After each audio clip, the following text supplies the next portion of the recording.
Hey guys, welcome back to Electrical Car Repair Live. Our mission at the garage is to save you guys as much money as we can. That's why we make these absolutely free videos and we teach you how to fix your car for free. Let's go ahead and start on it now. In today's video guys, we will show you how to test a brake vacuum pump.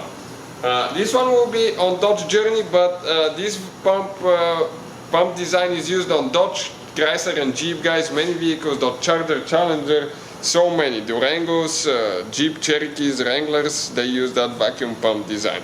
So what that vacuum pump does guys, okay, it has two wires, positive, negative usually, and when it's activated, it's a motor starts turning and it sucks air and it creates vacuum. That vacuum is going to actually make your brake pedal feels nice and soft, and you will have really good braking power.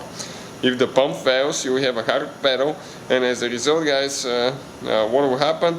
We're actually experiencing limited braking power.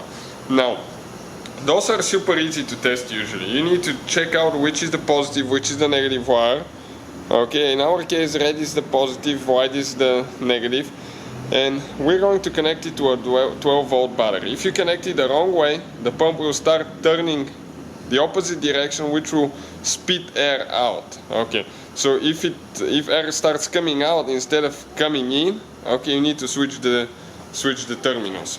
So as you can see guys, we have a 12-volt battery here, okay, with alligator clips. Okay, and let us show you, okay, what will happen, okay, if we turn, okay, if we connect the positive cable to the 12-volt supply here and the negative cable, okay, on this side. Listen now. Okay, the pump turns on, and when you put your finger, you will be able to hear if the vacuum, if it's creating vacuum. Listen now. So definitely guys, this thing is creating vacuum. Okay, it's a working pump. It will get really quiet once it builds the vacuum. It's not going to run all the time in the car. It will run only when it needs, when vacuum needs to be done. So it has a relay and a fuse that controls it as well.